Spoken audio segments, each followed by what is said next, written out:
ও ভাইজান, আবার পুলিশ এসেছে। হ্যাঁ, বাইরে দেখলাম। কে? পুলিশ?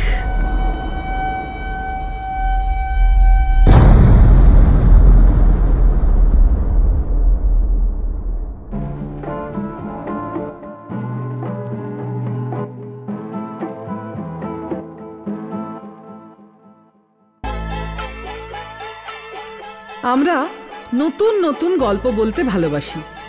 রহস্য, রোমাঞ্চ, কল্পকাহিনী, ভয়, প্রেম, হাসি, সামাজিক গল্প, এছাড়াও প্রবন্ধ, রম্যরচনা, ইতিহাস, সমগ্র সাহিত্য জুড়ে আমাদের প্রয়াস। তাই সাথে থাকুন, শুনতে থাকুন দ্য আনটোল্ড স্টোরিজ। আমাদের আজকের গল্প সৈয়দ ওয়ালি উল্লাহ রচিত একটি তুলসী গাছের কাহিনী। সৈয়দ ওয়ালি উল্লাহ জন্মগ্রহণ করেছিলেন 15 আগস্ট 1922 সালে এবং তিনি আমাদের ছেড়ে চলে যান 10 অক্টোবর 1971 সালে। তিনি ছিলেন আধুনিক বাংলা সাহিত্যের একজন কথাশিল্পী। পেশাগতভাবে তিনি ছিলেন কূটনীতিবিদ, ঔপন্যাসিক, গল্পকার, কবি, সাহিত্য সমালোচক। তার উল্লেখযোগ্য রচনা লাল সালু, উল্লেখযোগ্য পুরস্কার পূর্ণ তালিকা। শুরু করছি আমাদের আজকের গল্প, একটি তুলসী গাছের কাহিনী। গল্প পাঠে সুরজিৎ প্রামাণিক, অন্যান্য চরিত্রে ময়ূখ চ্যাটার্জি, প্রীতম ভট্টাচার্য এবং দেবকান্তি মহাদানী। আবহ পরিকল্পনায় মিস্টার ভোম্বল।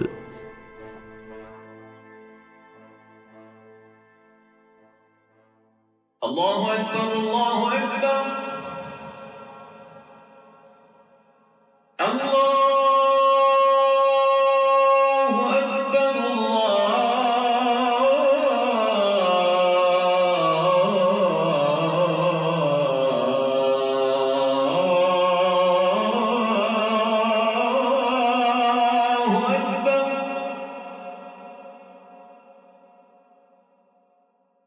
أشهد أن لا إله إلا الله।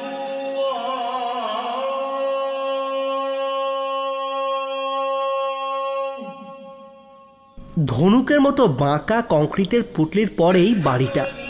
দোতলা, উঁচু এবং প্রকাণ্ড বাড়ি। তবে রাস্তা থেকে সরাসরি দেখা যায়। এদেশে ফুটপাত নেই বলেই বাড়িটার একটু জমি ছাড়ার কোনো ভদ্রতা দেখা যায়নি। তবে সেটা কিন্তু বাইরের চেহারা, কারণ পেছনে অনেকটা জায়গা। প্রথমত প্রশস্ত উঠান, তারপর পায়খানা, গোসলখানার পরে আম, জাম, কাঁঠাল গাছে ভরা জঙ্গলের মতো জায়গা। সেখানে কড়া সূর্যলোকেও সূর্যস্থানের ম্লান অন্ধকার এবং আগাছা আবৃত মাটিতে ভাবসা গন্ধ। অত জায়গা যখন, তখন সামনে কিছুটা ছেড়ে একটা বাগান করলে কি দোষ হতো? সে কথাই এরা ভাবে, বিশেষ করে মতিন। তার বাগানের বড় শখ, যদিও আজ পর্যন্ত তা কল্পনাতেই পুষ্পিত হয়েছে। সে ভাবে একটু জমি পেলে সে নিজেই বাগানের মতো বাগান করে দেখাতো, যত্ন করে লাগাতো মৌসুমি ফুল, গন্ধরাজ, বকুল, হাসনাহানা, 2-4টে গোলাপও। তারপর সন্ধ্যার পর অফিস ফিরে সেখানে বসতো। একটু আরাম করে বসবার জন্য হালকা বেতের চেয়ার বা ক্যানভাসের ডেক চেয়ারই কিনে নিত। তারপর গা ঢেলে বসে গল্পগুজব করত। আমজাদের হুকার অভ্যাস। বাগানে সম্মান বজায় রেখে সে নয় একটা মানানসই নলওয়ালা সুদৃশ্য গুড়গুড়ি কিনে নিত। কাদের গল্পপ্রেমিক। ফুরফুরে হাওয়ায় কণ্ঠ কাহিনীময় হয়ে উঠত। কিংবা পুষ্প সৌরভে মোদির জ্যোৎস্না রাতে গল্প না করলেই বা কি এসে যেত। এমনিতে চোখ বুজে বসে এই নীরবে সন্ধ্যাকালীন স্নিগ্ধতা উপভোগ করত তারা। অফিস থেকে শ্রান্ত হয়ে ফিরে প্রায় রাস্তা থেকেই চড়তে থাকা দোতলা যাওয়ার সিঁড়ি ভাঙতে ভাঙতে মতিনের মনে জাগে এসব কথা। বাড়িটা তারা দখল করেছে, অবশ্য লড়াই না করেই। তাদের সামরিক শক্তি অনুমান করে বাড়ির মালিক যে পৃষ্ঠ প্রদর্শন করেছিলেন তা নয়। দেশভঙ্গের হুজুগে এ শহরে এসে তারা যেমন তেমন একটা ডেরার সন্ধানে উদয়াস্ত ঘুরেছে। তখন একদিন দেখতে পায় বাড়িটা সদর দরজায় মস্ত তালা। কিন্তু সামান্য পর্যবেক্ষণের পরে তারা বুঝতে পারে বাড়িতে জনমানব নেই এবং তার মালিক দেশ পলাতক। পরিত্যক্ত বাড়ি চিনতে দেরি হয় না, কিন্তু এমন বাড়ি পাওয়া নিতান্ত সৌভাগ্যের কথা। সৌভাগ্যের আকস্মিক আবির্ভাবে প্রথমে তাদের মনে ভয় উপস্থিত হয়, অবশ্য সে ভয় কাটাতে দেরি হয় না। সেদিন সন্ধ্যায় তারা সদলবলে এসে দরজার তালা ভেঙে রই রই আওয়াজ তুলে বাড়িটায় প্রবেশ করে। তাদের মধ্যে তখন বৈশাখের আম কুড়ানো ক্ষিপ্র উন্মাদনা বলে ব্যাপারটা তাদের কাছে দিন দুপুরে ডাকাতির মতো মনে হয় না। কোনো অপরাধের চেতনা যদি বা মনে জাগার প্রয়াস পায়, বিজয়ের উল্লাসে নিমিষে তুলোধনা হয়ে উড়ে যায়। পরদিন সকালে খবরটা ছড়িয়ে পড়লে অনাথীদের আগমন শুরু হয়। মাথার উপর একটা ছাদ পাওয়ার আশায় তারা দলে দলে আসে। বিজয়ের উল্লাসটা ঢেকে এরা বলে,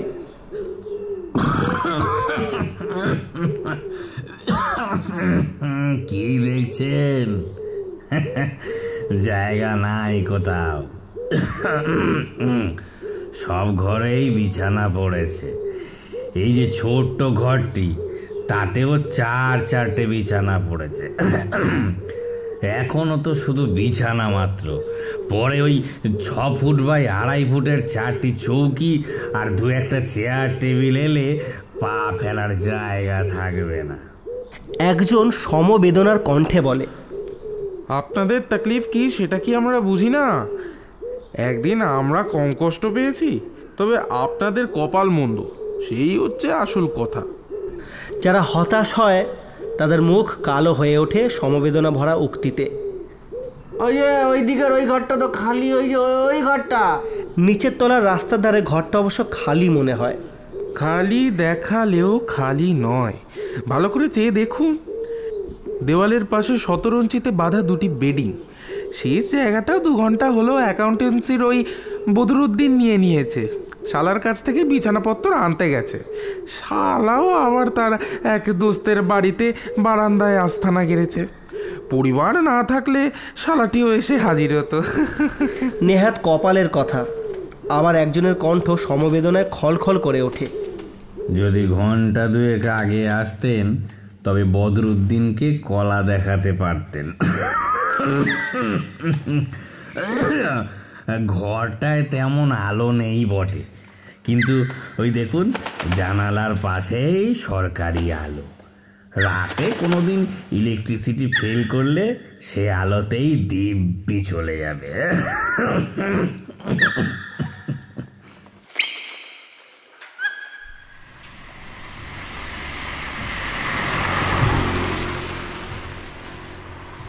অবশেষে পড়া হতো বাড়ি সন্ধানীদের কানে বিষবৎ মনে হয়।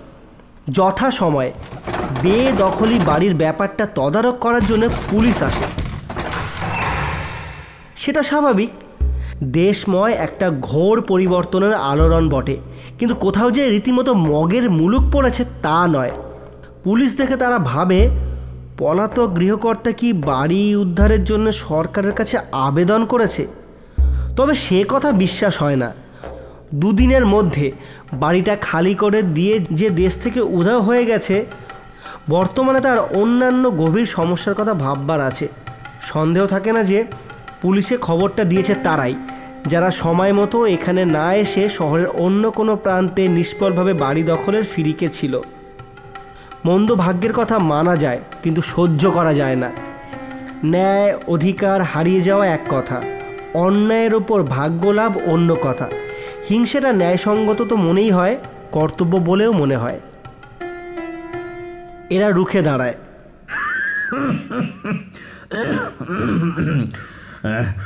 আমরা দরিদ্র কেরানি মানুষ বটে, কিন্তু সবাই ভদ্র ঘরের ছেলে।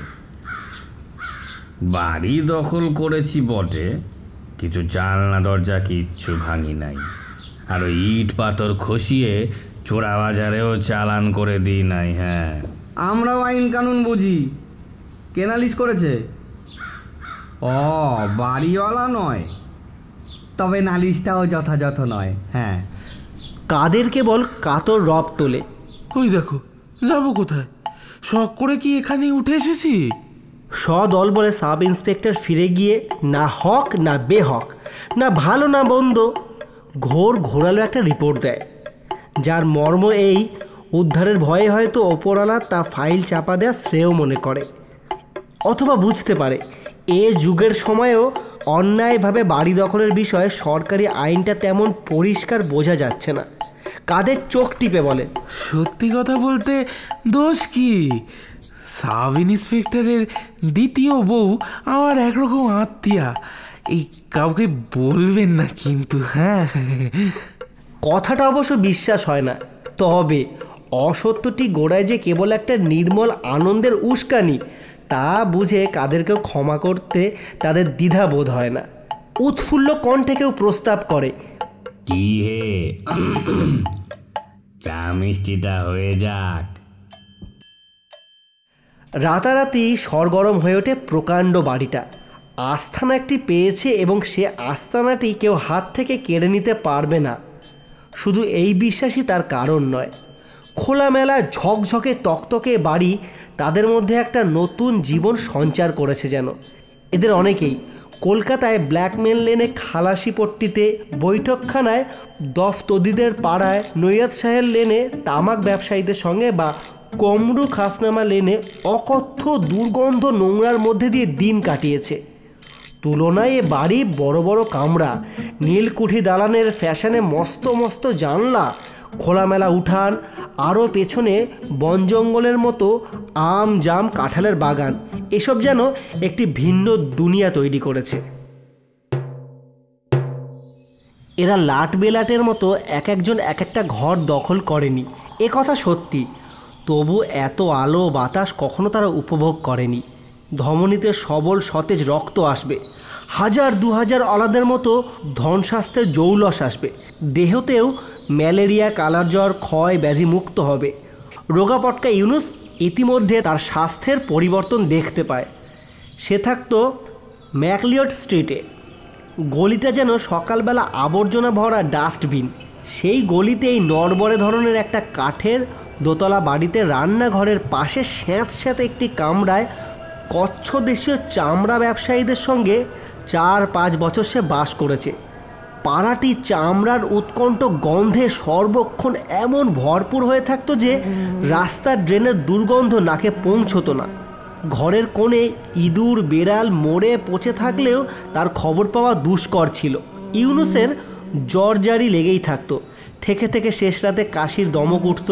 তবু সে সেই পাড়াটি ছাড়েনি, তার একটা কারণ ছিল। কে তাকে বলেছিল চামড়ার গন্ধ নাকি যক্ষার জীবাণু ধ্বংস করে।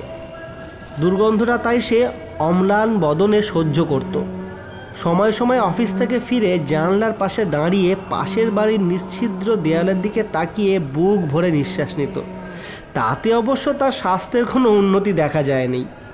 খানা দানা না হলে বাড়ি সরগরম হয় না, তাই 1 সপ্তাহ ধরে মোগলাই কায়দায় তারা খানা দানা করে। রান্নার ব্যাপারে সকলেরই গুপ্ত কেরামতি প্রকাশ পায়। নানির হাতে শেখা বিশেষ ধরনের পিঠে তৈরির কৌশলটি শেষ পর্যন্ত অখাদ্য বস্তুতে পরিণত হলেও তারই প্রশংসায় তা মুখরোচক হয়ে ওঠে। গানের আসরও বসে কোনো কোনো সন্ধ্যায়। হাবিবুল্লাহ কোত্থেকে একটা বেসুরো হারমোনিয়াম নিয়ে এসেছে। তার সাহায্যে নিজের গলার বলিষ্ঠতার ওপর ভর করে নিশিত রাত পর্যন্ত একটি অবক্তব্য সঙ্গীত সন্ধ্যা সৃষ্টি করে।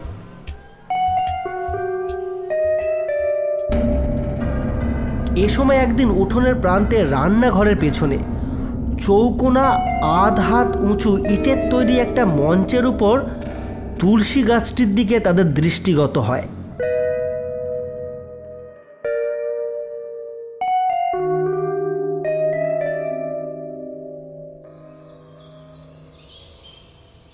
সেদিন রোববার সকাল। নিমের ডাল দিয়ে মেছুয়াক করতে করতে মোদাব্বের উঠানে পায়চারি করছিল। হঠাৎ সে তারস্বরে আর্তনাদ করে ওঠে, এটা কি? হ্যাঁ, এটা কি? কে কোথায় আছো? ছুটে আসো, ছুটে আসো! লোকটি এমনিতেই হুজুগে মানুষ। সামান্য কথাতেই প্রাণ শীতল করা রই রই আওয়াজ তোলা তার অভ্যাস। তবু সে আওয়াজ উপেক্ষা করা সম্ভব নয়। শীঘ্রই কেউ ছুটে আসে উঠোনে। কি ব্যাপার? ওহ, চোখ খুলে দেখো। কি কি দেখবো? সাপ খোপ দেখবে আশা করেছিল বলে প্রথমে তুলসী গাছটা নজরে পড়ে না তাদের। ও দেখছো না, দেখতে পাচ্ছ না, এমন একটা বেকায়দায় আসনাধীন তুলসী গাছটা তোমরা দেখতে পাচ্ছ না? উপড়ে ফেলতে হবে ওটা। হ্যাঁ, উপড়ে। আমরা যখন এ বাড়িতে উঠে এসেছি তখন এখানে হিন্দু আনির কোনো চিহ্ন আর সহ্য করব না, বুঝতে পারলে? ওটা উপড়ে ফেলবো। একটু হতাশ হয়ে তারা তুলসী গাছটার দিকে তাকায়।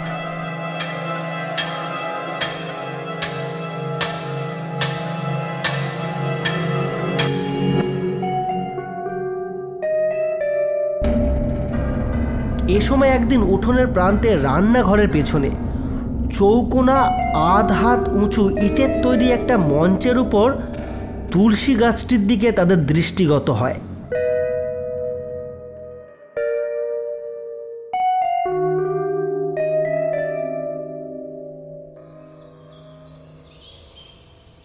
সেদিন রোববার সকাল, নিমের ডাল দিয়ে মেছুয়াক করতে করতে মোদাব্বের উঠানে পায়চারি করছিল। হঠাৎ সে তারস্বরে আর্তনাদ করে ওঠে, এটা কি? হ্যাঁ, এটা কি? এই কে কোথায় আছো? ছুটে আসো, ছুটে আসো। লোকটি এমনিতেই হুজুগে মানুষ, সামান্য কথাতেই প্রাণ শীতল করা রই রই আওয়াজ তোলা তার অভ্যাস। তবু সে আওয়াজ উপেক্ষা করা সম্ভব নয়। শীঘ্রই কেউ ছুটে আসে উঠোনে। কি ব্যাপার? ওহ, চোখ খুলে দেখো। কি দেখবো? সাপ খোপ দেখবে আশা করেছিল বলে প্রথমে তুলসী গাছটা নজরে পড়ে না তাদের। ও দেখছো না, দেখতে পাচ্ছ না, এমন একটা বেকায়দায় আসনাধীন তুলসী গাছটা তোমরা দেখতে পাচ্ছ না? উপড়ে ফেলতে হবে ওটা। হ্যাঁ, উপড়ে। আমরা যখন এ বাড়িতে উঠে এসেছি তখন এখানে হিন্দু আনির কোনো চিহ্ন আর সহ্য করব না, বুঝতে পারলে? ওটা উপড়ে ফেলবো। একটু হতাশ হয়ে তারা তুলসী গাছটার দিকে তাকায়। গাছটি কেমন যেন মরে আছে, গায়ে সবুজ রঙের পাতায় খয়েরি রং ধরেছে, নিচে আগাছাও গজিয়েছে, হয়তো বহুদিন তাতে পানি পড়েনি। আরে দেখছো কি? হ্যাঁ করে দেখছো নাকি? মোতাব্বের হুঙ্কার দিয়ে ওঠে, বলছি না উপড়ে ফেলো, এটা এখানে রাখা চলবে না, উপড়ে ফেলো। এরা কেমন স্তব্ধ হয়ে থাকে। আকস্মিক এ আবিষ্কারে তারা যেন কিছুটা হতভম্ব হয়ে পড়েছে। যে বাড়ি এত শূন্য মনে হয়েছিল, ছাদে যাওয়ার সিঁড়ির দেওয়ালে কাঁচা হাতে লেখা কটা নাম থাকা সত্ত্বেও যে বাড়িটা এমন বেওয়ারিশ ঠেকেছিল, সে বাড়ির চেহারা যেন হঠাৎ বদলে গেছে। আচমকা ধরা পড়ে গিয়ে শুষ্ক প্রায় মৃত প্রায় নগণ্য তুলসী গাছটি হঠাৎ সে বাড়ির অন্দরের কথা প্রকাশ করছে যেন। এদের অহতুক স্তব্ধতা লক্ষ্য করে মোতাবের আবার হুঙ্কার ছাড়ে, ওহ, ভাবছোটা কি তোমরা? তখন থেকে বলছি উপড়ে ফেলো গাছটা, উপড়ে ফেলো। কেউ নড়ে না। হিন্দু রীতিনীতি এদের তেমন ভালো করে জানা নেই, তবু কোথাও শুনেছে যে হিন্দু বাড়িতে প্রতিদিনান্তে গৃহকর্ত্রী তুলসী গাছের তলে সন্ধ্যা প্রদীপ জ্বালায়, গলায় আঁচল দিয়ে প্রণাম করে। আজ যে তুলসী গাছের তলে ঘাস গজিয়ে উঠেছে, সে পরিত্যক্ত তুলসী গাছের তলেও প্রতি সন্ধ্যায় কেউ প্রদীপ জ্বালাতো। আকাশে যখন সন্ধ্যা তারা বলিষ্ঠ একাকিত্বে উজ্জ্বল হয়ে উঠত, তখন ঘনায়মান ছায়ার মধ্যে অনল সিঁদুরের নীরব রক্তাক্ত স্পর্শে একটি শান্ত শীতল প্রদীপ জ্বলে উঠত প্রতিদিন। ঘরে দুর্দিনের ঝড় এসেছে, হয়তো কারো জীবন প্রদীপ নিভে গেছে, আবার হাসি আনন্দের ফোয়ারাও ছুটেছে সুখ সময়ে। কিন্তু এ প্রদীপ দেওয়ার অনুষ্ঠান একদিনের জন্য বন্ধ থাকেনি। যে গৃহকর্ত্রী বছরের পর বছর এ তুলসী গাছের তলে দাঁড়িয়ে প্রদীপ দিয়েছে, সে আজ কোথায়? মতিন এক সময় রেলওয়েতে কাজ করত। অকারণে তার চোখের সামনে বিভিন্ন রেলওয়ে পট্টির ছবি ভেসে ওঠে। ভাবে হয়তো আসানসোলে, বৈদ্যবাটি, নীলুয়া বা হাওড়ার রেলওয়ে পট্টিতে সে মহিলা কোনো আত্মীয়ের ঘরে আশ্রয় নিয়েছে। বিশাল রিয়ার্ডের পাশে রোদে শুকোতে থাকা লাল পাড়ের একটি মসৃণ কালো শাড়ি সে যেন দেখতে পায়। হয়তো সেই শাড়িটি গৃহকর্ত্রী। কেমন বিষণ্ণভাবে সে শাড়িটা দোলে স্বপ্ন হাওয়ায়। অথবা মহিলাটি কোনো চলতি ট্রেনের জানলার পাশে যেন বসে, তার দৃষ্টি বাইরের দিকে। সে দৃষ্টি খোঁজে কিছু দূরে, দিগন্তের ওপারে। হয়তো তার যাত্রা এখনও শেষ হয়নি, কিন্তু কিন্তু যেখানে সে থাকুক এবং তার যাত্রা এখনও শেষ হয়েছে কি না তা জানা নেই। আকাশে যখন দিনান্তের ছায়া ঘনিয়ে ওঠে তখন প্রতিদিন এই তুলসীতলার কথা মনে হয় তার চোখ হয়তো ছলছল করে ওঠে তুলসী গাছের কথা ভেবে। গতকাল থেকে ইউনুসের সর্দি সর্দি ভাব। সে বলে, থাক না ওটা, আরে আমরা তো আর পুজো করতে যাচ্ছি না, বরঞ্চ ঘরে তুলসী গাছ থাকা ভালো। এই সর্দি কফে তার পাতার রস বড়ই উপকারী। মোতাব্বের অন্যদের দিকে তাকায়, মনে হয় প্রত্যেকেরই যেন তাই মত। গাছটি উপড়ানোর জন্য কারো হাত এগিয়ে আসে না। ওদের মধ্যে এনায়েত একটু মৌলবী ধরনের মানুষ, মুখে দাড়ি, 5 ওয়াক্ত নামাজও আছে। সকলে নিয়মিতভাবে কোরআন তালাওয়াত করে। সে পর্যন্ত চুপ করে আছে। প্রতি সন্ধ্যায় গৃহকর্ত্রীর সজল চোখের দৃষ্টি তার মনের মধ্যেও জাগে। কি বলছো কি মকসুদ? হ্যাঁ, বাড়াবাড়ি মানে? অক্ষত দেহে তুলসী গাছটি বিরাজ করতে থাকে। তবে এদের হাত থেকে সেটি রেহাই পেলেও তার সম্বন্ধে জানার পর মুহূর্তেই অসচেতনতায় নিমজ্জিত হয় তা নয়, বরঞ্চ কেমন একটা দুর্বলতার ভাব। কর্তব্যের সম্মুখে পিছপা হলে যেমন একটা অস্বচ্ছন্দতার ভাব আসে, তেমন একটা অস্বচ্ছন্দতা তাদের মধ্যে জেগে ওঠে। তারই ফলে যেদিন সন্ধ্যা আড্ডায় তর্ক ওঠে, তারা বাঘ বিস্তার স্রোতে মনের সে দুর্বলতা, অস্বচ্ছন্দতা ভাসিয়ে দিতে চায় যেন। আজ অন্য দিনের মতো রাষ্ট্রনৈতিক অনৈতিক আলোচনার বদলে সাম্প্রদায়িকতায় তাদের প্রধান বিষয়বস্তু হয়ে ওঠে। ওরাই তো সব কিছুর মূলে। হ্যাঁ, কোনো কিছু সহ্য করতে পারে না, ওদের হিংসা বিদ্বেষ, সেই জন্য তো আজকে দেশটার এই হাল। মোতাব্বের ঝাঁঝিয়ে বলে ওঠে। উলঙ্গ বাল্বের আলোয় তার সযত্নে মোছায়েক করা দাঁত ঝকঝক করে। তাদের নীচতা, হীনতা, গোড়ামির জন্যই তো দেশটা আমাদের ভাগ হলো। কথাটা নতুন নয়, তবু আজ সে উক্তিতে নতুন একটা ঝাঁজ। তার সমর্থনে এবার হিন্দুদের অবিচার অত্যাচারের অশেষ দৃষ্টান্ত পেশ করা হয়। অল্প সময়ের মধ্যে এদের রক্ত গরম হয়ে ওঠে, শ্বাস প্রশ্বাস সংকীর্ণ হয়ে আসে। দলের মধ্যে বামপন্থী বলে স্বীকৃত মকসুদ প্রতিবাদ করে, বলে, এবার একটু বেশি বাড়াবাড়ি হয়ে যাচ্ছে না? বামপন্থী মকসুদ আজ একা, তাই হয়তো তার বিশ্বাসের কাঁটা নড়ে। সংশয়ে দুলে দুলে কাঁটাটি ডান দিকে হেলে থেমে যায়। কয়েকদিন পরে রান্নাঘরের পাশ দিয়ে যাওয়ার সময় তুলসী গাছটা মোতাব্বেরের নজরে পড়ে। সে একটু বিস্মিত না হয়ে পারে না। তার তলে যে আগাছা জন্মেছিল সে আগাছা অদৃশ্য হয়ে গেছে। শুধু তাই নয়, যে গাঢ় সবুজ পাতাগুলি পানির অভাবে শুকিয়ে খয়েরি রং ধরেছিল সেই পাতাগুলি কেমন সতেজ হয়ে উঠেছে।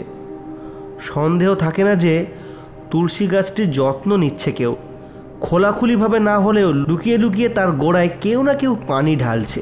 মোতাব্বেরের হাতে তখন একটি কঞ্চি, সেটিকে শো করে কচু কাটার কায়দায় সে তুলসী গাছের ওপর দিয়ে চালিয়ে দেয়। কিন্তু ওপর দিয়েই তুলসী গাছটি অক্ষত দেহেই থাকে। অবশ্য তুলসী গাছের কথা কেউ উল্লেখ করে না। ইউনুসের সর্দি সর্দি ভাবটা পরদিন কেটে গিয়েছিল। তুলসী পাতার রসের প্রয়োজন হয়নি তার। তারা ভেবেছিল ম্যাকলিয়ট স্ট্রিট খাসনামা লেন ব্ল্যাকম্যানের জীবন সত্যিই পেছনে ফেলে এসে প্রচুর আলো হাওয়ার মধ্যে নতুন জীবন শুরু করেছে। কিন্তু তাদের ভুলটা ভাঙতে দেরি হয় না। তবে শুধু ততখানি দেরি হয় যতখানি দরকার সে বিশ্বাস দৃঢ় পরিণত হবার জন্যে। ফলে আচম্বিত আঘাতটা প্রথমে নিদারুণ মনে হয়। সেদিন তারা অফিস থেকে বাড়ি ফিরে সকালের পরিকল্পনা করে।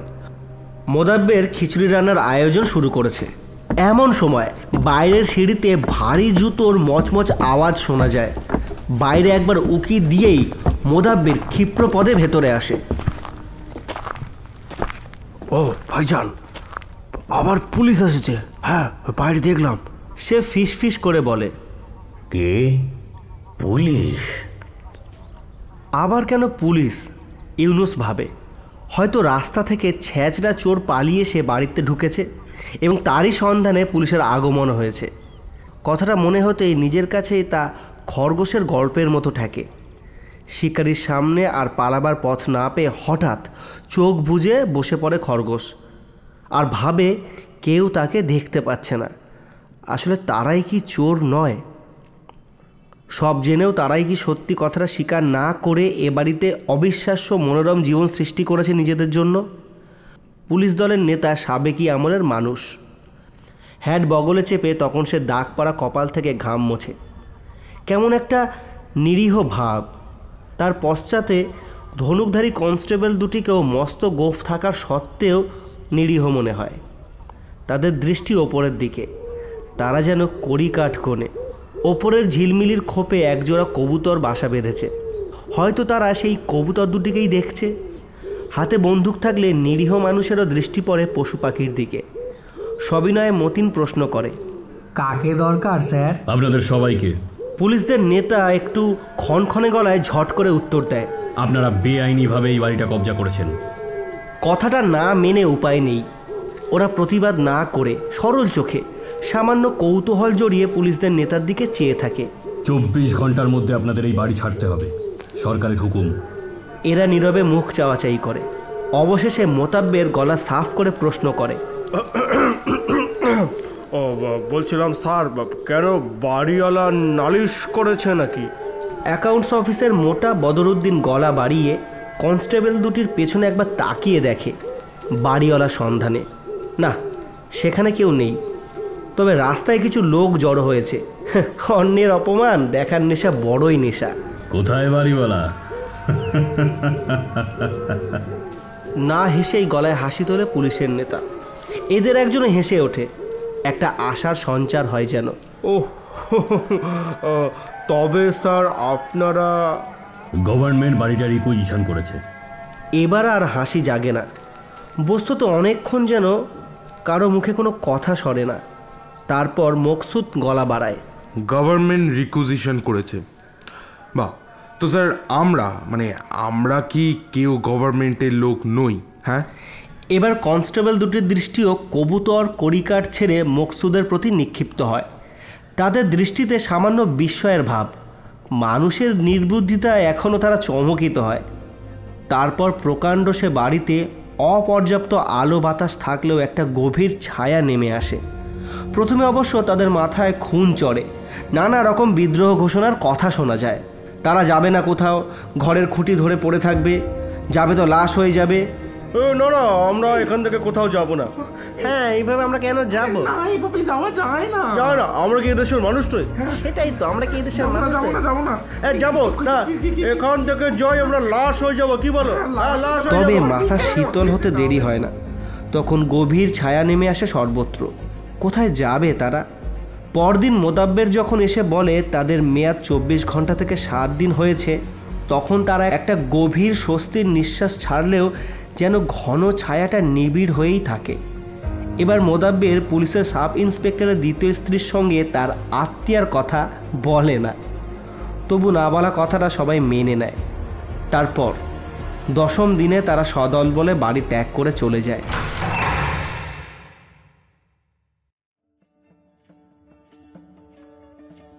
যেমনি ঝড়ের মতো এসেছিল তেমনি ঝড়ের মতোই উধাও হয়ে যায়। শূন্য বাড়িটা তাদের সাময়িক বসবাসের চিহ্নস্বরূপ। এখানে সেখানে ছড়িয়ে ছিটিয়ে থাকে খবরের কাগজ, ছেঁড়া পাতা, কাপড় ঝোলাবার একটা পুরনো দড়ি, বিড়ি, সিগারেটের টুকরো, একটা ছেঁড়া জুতোর গোড়ালি। উঠানের শেষে তুলসী গাছটা আবার শুকিয়ে উঠেছে, তার পাতায় খয়েরি রং। সেদিন পুলিশ আসার পর থেকে কেউ আর তার গোড়ায় পানি দেয়নি। সেদিন থেকে গৃহকর্ত্রীর ছলছল চোখের কথাও আর কারো মনে পড়েনি।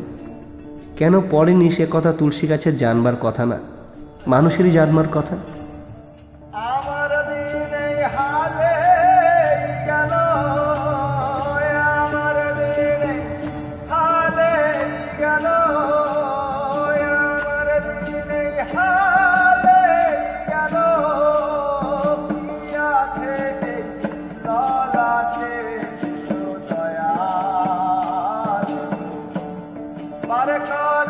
ভাবের ঘাটে দয়া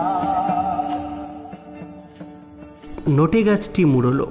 আপনি তো শুনলেন, আপনার বন্ধুরাও শুনছে তো? আপনার বন্ধুদের জানিয়ে দিন, ডানটোল স্টোরিজ আবার নতুন গল্প নিয়ে হাজির হচ্ছে।